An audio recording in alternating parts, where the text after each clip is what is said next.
Seguimos en ampliación de noticias. Vamos a darle la bienvenida a través de RPP, La Voz del Perú, a Rodrigo Salazar Zimmerman, director ejecutivo del Consejo de la Prensa Peruana. Yo dije que había sido ayer la reunión, en realidad ha sido hace un par de días, pero una reunión importante, creemos. Quisiéramos conocer algunos de los detalles. ¿Cómo está, Rodrigo? Bienvenido.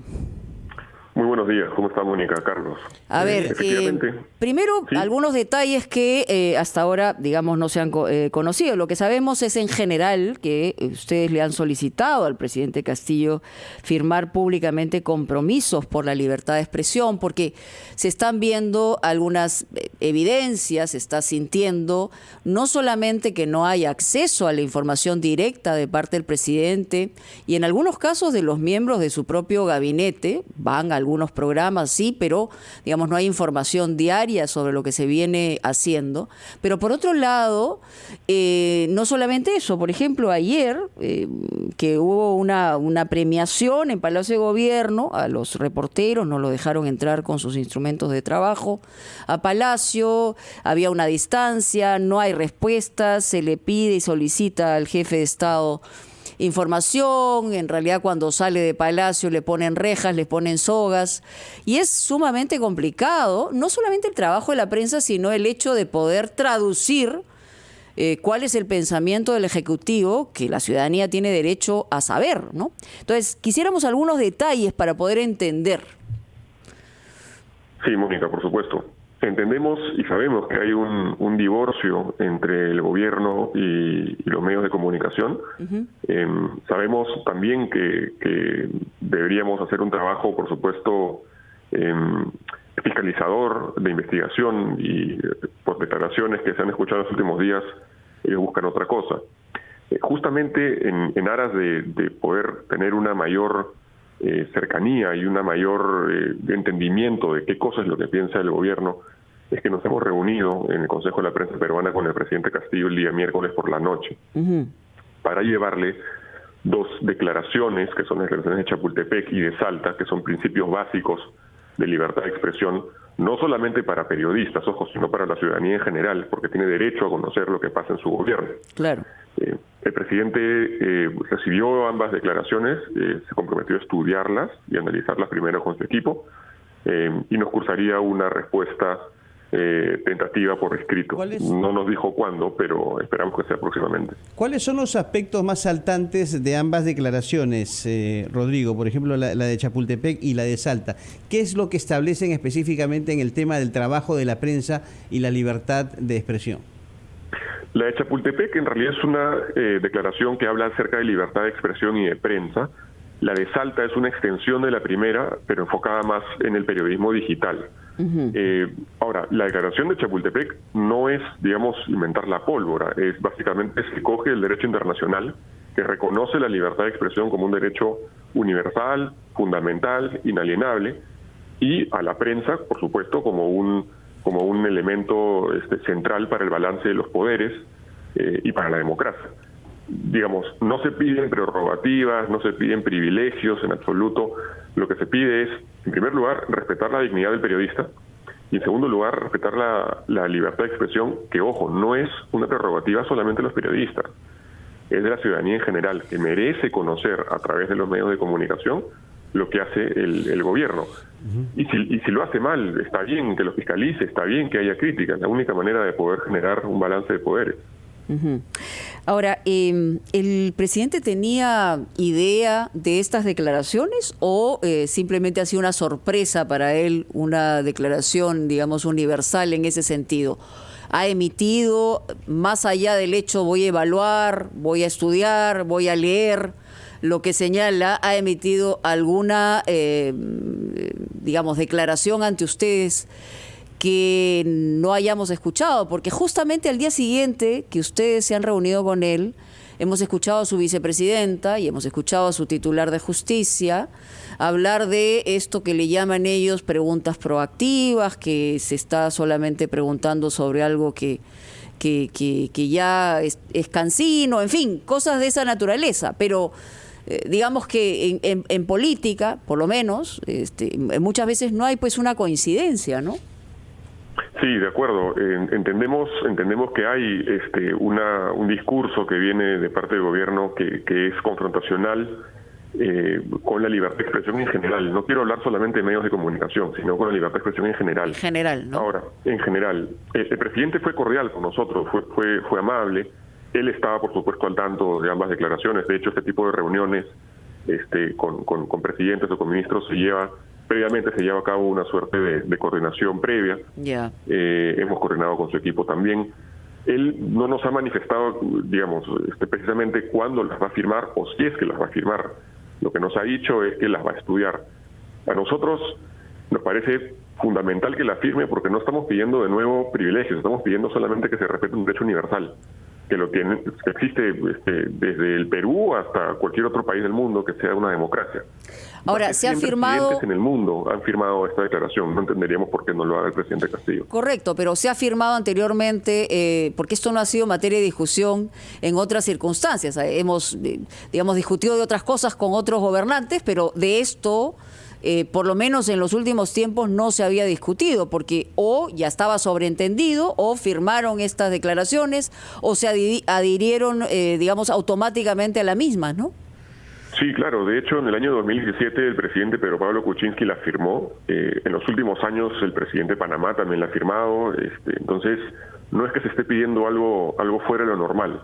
Nosotros sabemos que el gobierno tiene intereses democráticos, no podríamos creer lo contrario.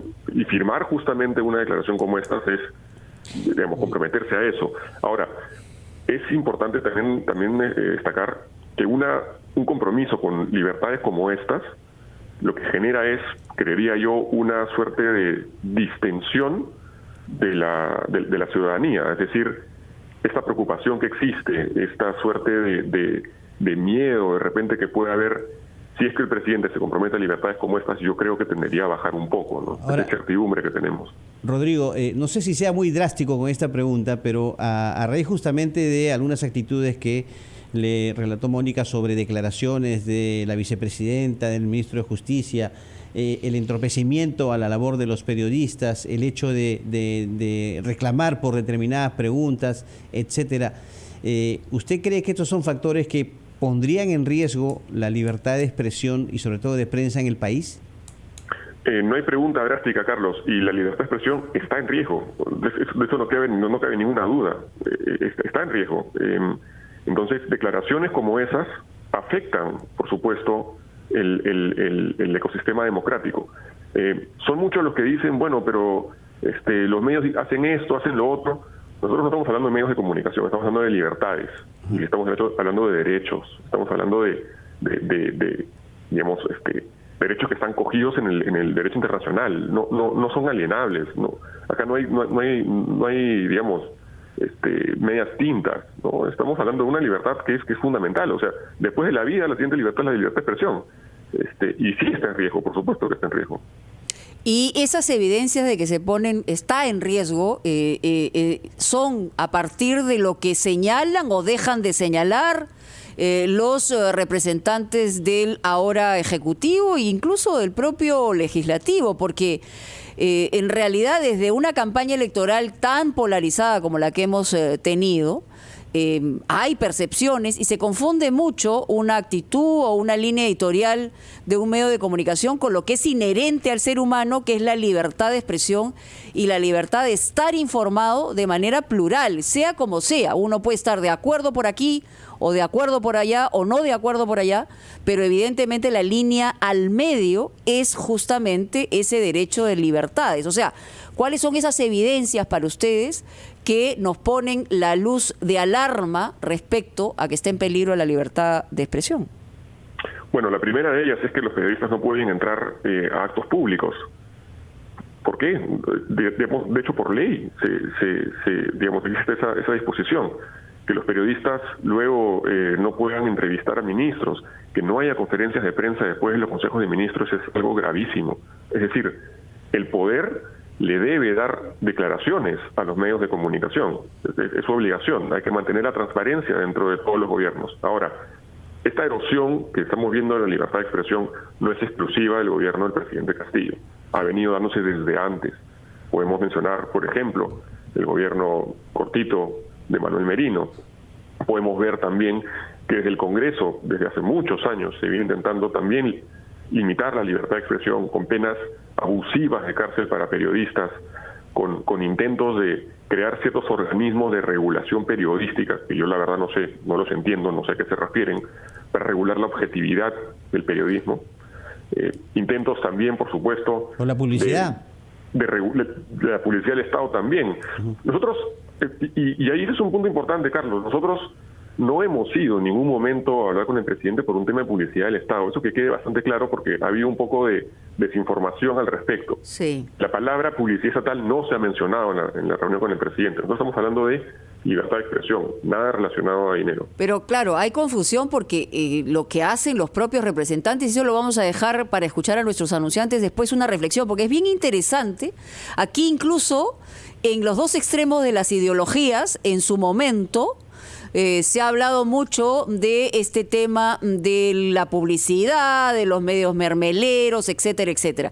Y habría que entrar en profundidad en el tema para que la gente tenga claro cómo son las cosas y verdaderamente hacia dónde se debe apuntar en términos de información, que es el derecho fundamental que tiene la ciudadanía cuando exige a cualquier medio de comunicación, digital o no, que se le dé los hechos. Y, por supuesto, hay opinión a partir de los hechos. Y eso también es parte de la expresión y de la libertad. Vamos a escuchar a los anunciantes y ya regresamos.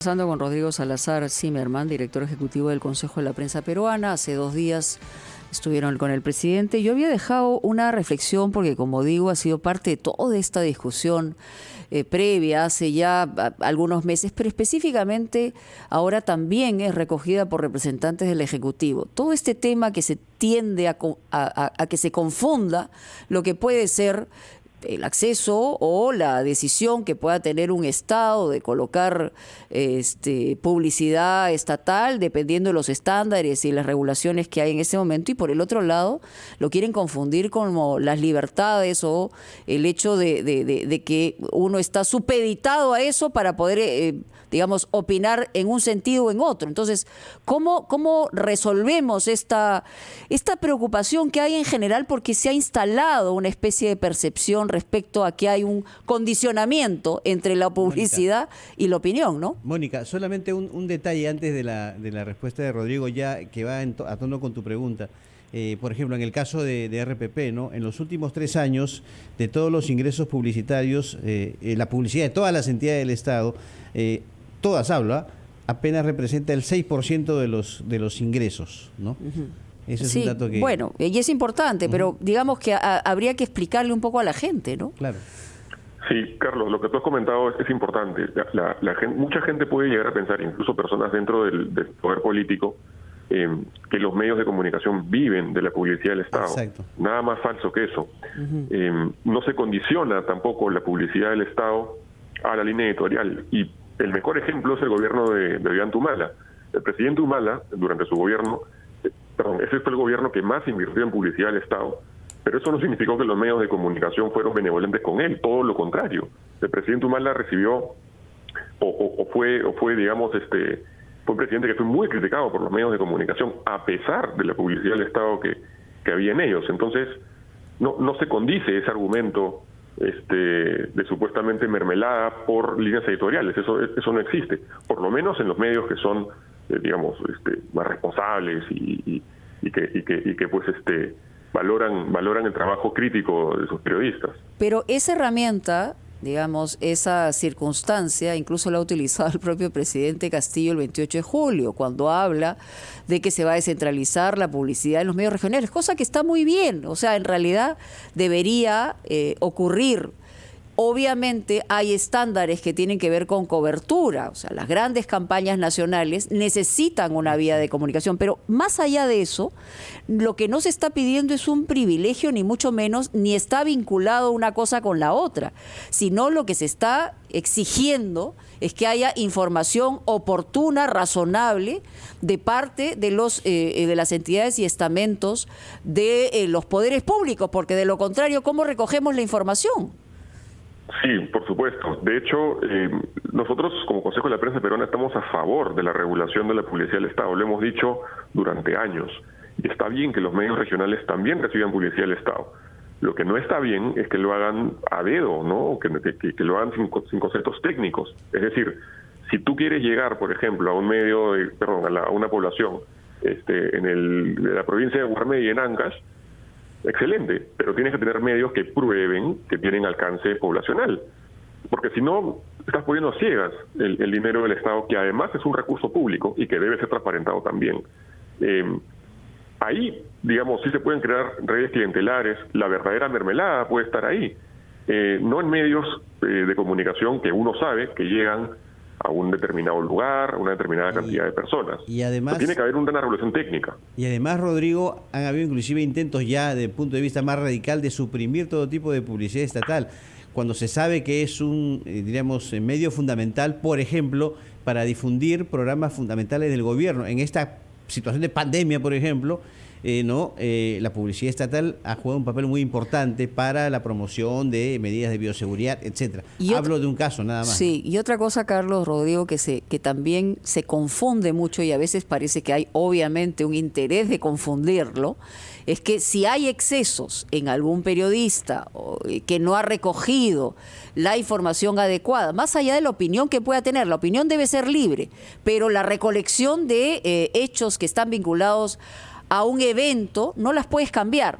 pero si eso sucede, hay mecanismos legales para interponer frente a ese periodista que no ha cumplido con su trabajo.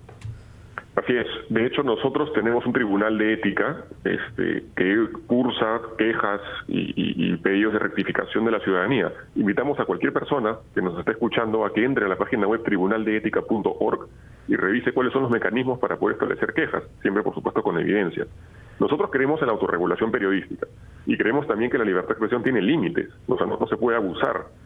Y justamente la manera de poder encontrar esos límites a través de un tribunal de ética como el que tenemos, que ha fallado a favor y en contra de los medios nacionales. Entonces, hay un mecanismo vivo ahí que incluso funciona mejor que los mecanismos legales, porque el mecanismo legal en lo que termina es en la cárcel del periodista, que es totalmente desproporcionado a una falta pues ética.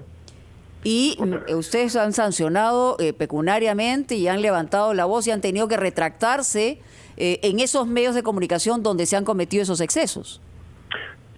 Claro, pero digamos, nosotros somos seres humanos, ¿no? O sea, los periodistas no estamos impedidos de caer en los errores, y si nos equivocamos tenemos que reconocerlo. Y si metemos la pata, bueno, el tribunal vendrá y nos dirá, has actuado mal, tienes que rectificarte o tienes que publicar esta resolución que dice que te equivocaste de manera pública. Está bien, es decir, los medios de comunicación y el periodismo en general tienen una libertad fundamental, que es la libertad de expresión, pero también tienen responsabilidades que cumplir. Y esa responsabilidad está en utilizar esa libertad de expresión con autorregulación, tener cuidado a la hora de informar, ser por supuesto crítico, pero también con responsabilidad, ¿cierto? Rodrigo, y bueno, en estos planteamientos que han habido sobre temas vinculados con la libertad de expresión y la labor de la prensa, además obviamente de la publicidad, y básicamente desde el Congreso de la República, y te hablo de los dos últimos congresos, ¿ha habido apertura, por ejemplo, para recibir propuestas que permitan afinar tal o cual proyecto, o simplemente han sido obviados? Hablo del caso del Consejo de la Prensa Peruana. No, y te lo respondo en negrita, en cursiva y subrayado. Nunca ha habido apertura por parte del Congreso. Nos han invitado, sí, es cierto, nos han escuchado, pero más para la foto que para otra cosa, porque los argumentos que hemos propuesto, que hemos dado, digamos, hemos incluso enviado, algunos cambios y sugerencias para este tipo de proyectos sobre libertad de expresión o sobre lo que fuera, y, digamos, pasan por agua tibia. El Congreso 2016-2019 fue un congreso brutal en contra de la libertad de expresión. Y el congreso pasado también lo hizo. Entonces, La preocupación ahora, y eso es algo que el Consejo de la Prensa Peruana ha manifestado varias veces en informes sobre libertad de expresión, es que antes las fuentes de agresión principales eran el Congreso y el Poder Judicial. Ahora se ha sumado también el Poder Ejecutivo. Se sumó la policía el año pasado, la ciudadanía también. Entonces, hay más elementos en contra de un periodismo crítico, ¿no? Y ahora, Rodrigo, un poco para ir reflexionando sobre el final, es decir, queda claro que el trabajo periodístico a través de plataformas, los medios nacionales de comunicación, los diarios, si no hubieran trabajado en el sentido de la investigación, hay un sinnúmero de situaciones anómalas, irregulares, delictivas que no se hubieran conocido. O sea, eso también es parte justamente del aporte que permanentemente, como obligación además, tiene la prensa en cualquier parte del mundo. Por supuesto. A mí no me queda ninguna duda que si no hubiera habido medios de comunicación libres, el gobierno Fujimori no hubiera caído cuando cayó. Porque recordemos que cuando cae Fujimori es cuando sale el video Montesinos Curi. ¿Y quién publicó o quién emitió ese video? Un canal de televisión. Con seguridad, el equipo especial Lava Jato no hubiera podido continuar sus investigaciones si no hubiera sido por los medios de comunicación que, digamos, comentaban, analizaban e investigaban el caso. Si hubiera habido medios de comunicación callados, seguramente cuando quisieron sacar a los fiscales Rafael Vela y José Domingo Pérez, nadie se hubiera enterado. Correcto. Entonces, el periodismo sí hace una labor anticorrupción fundamental. Los dos grandes casos de corrupción de este siglo han sido, de alguna manera, descubiertos, investigados y puestos a la luz por el periodismo. Y además, digamos, la voz de alerta puede darla inicialmente un medio de comunicación, pero después inmediatamente esto rebota en la mayoría de medios de comunicación y se hacen los esfuerzos para seguir revelando y jalando la madeja, ¿no?, hasta llegar a la verdad. Y eso es algo que hay que tenerlo claro, y por eso cuando uno escucha a representantes que digan, oye, hagan preguntas proactivas, de eso no se trata. Se trata de ir justamente a la pregunta que puede incomodar al poder, pero que tiene la obligación de responder. Y ahí es, digamos, el trabajo, ¿no? Por supuesto, y la capacidad de hacer repreguntas y que nos den el espacio para hacer repreguntas. Cuando eran las conferencias de prensa del presidente Vizcarra durante la pandemia, él no permitía que hubiera repreguntas de los periodistas. Y esto es inaceptable, pues, porque al final uno puede preguntar algo al presidente, el presidente puede no responder y, bueno, ¿en qué quedó? Nosotros esperamos y creemos que el presidente Castillo va a firmar estas declaraciones de manera pública, con medios de comunicación presentes. Lo han hecho más de 100 presidentes a nivel regional. No tendría él por qué no hacerlo, sobre todo si estamos hablando de derechos universales. Ciertamente, no tendría por qué no hacerlo si es que no hay un interés escondido. Muy bien, muchísimas gracias, Rodrigo, por estar con nosotros. Vamos al gran resumen de la hora. Muy gentil.